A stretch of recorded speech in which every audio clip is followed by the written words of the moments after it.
Tahukah anda, sebelum Melaka muncul sebagai sebuah empayar besar, Pahang sudah pun dikenali sebagai sebuah wilayah yang berpenghuni dan berfungsi.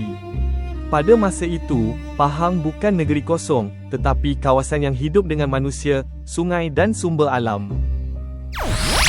Pada pertengahan abad ke-15 Masihi, Pahang yang ketika itu dikenali sebagai Indrapura diperintah oleh seorang raja tempatan bernama Maharaja Dewa Sura.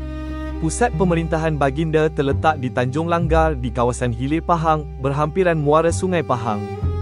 Dari kawasan inilah urusan pemerintahan dijalankan. Laluan sungai dipantau kerana sungai menjadi jalan utama pergerakan manusia dan hasil alam. Walaupun pusat pemerintahannya terletak di Hilir Pahang, pengaruh Maharaja Dewa Sura merangkumi seluruh wilayah Pahang.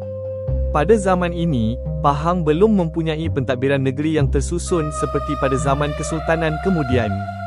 Namun Pahang sudah berfungsi sebagai sebuah wilayah yang diperintah oleh raja tempatan dan dikenali oleh kuasa luar di rantau ini. Pada zaman ini, Pahang dihuni oleh pelbagai kelompok masyarakat yang telah lama hidup di wilayah ini. Ada yang menetap di tebing sungai, dan ada juga yang tinggal jauh di kawasan pedalaman. Walaupun cara hidup mereka berbeza, sungai tetap menjadi penghubung utama antara semua kawasan. Bagi masyarakat Pahang awal, sungai bukan sekadar laluan air.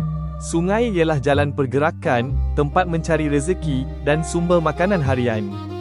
Aktiviti seperti menangkap ikan, membawa hasil hutan, dan bergerak dari hilir ke hulu Pahang dilakukan melalui sungai. Kehidupan yang bergantung kepada sungai inilah yang membentuk cara hidup masyarakat Pahang.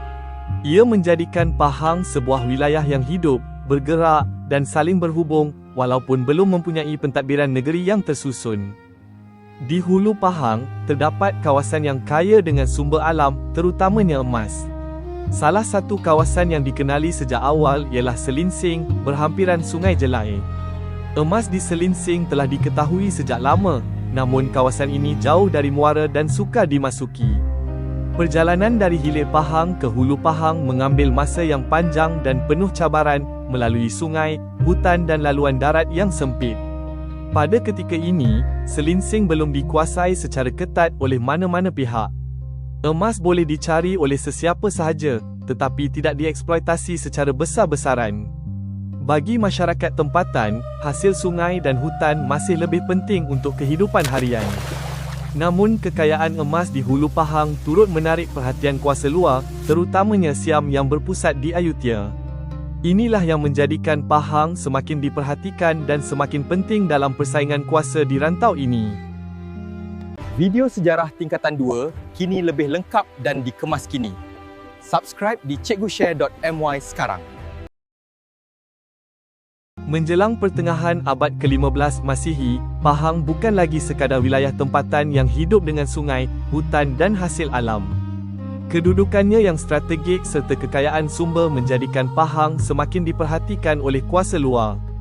Di utara, Siam melihat Pahang sebagai kawasan penting yang tidak boleh diabaikan. Di barat pula, Melaka sedang muncul sebagai kuasa baharu yang mahu menguasai laluan dan wilayah di sekelilingnya. Dalam keadaan ini, Pahang berada di persimpangan.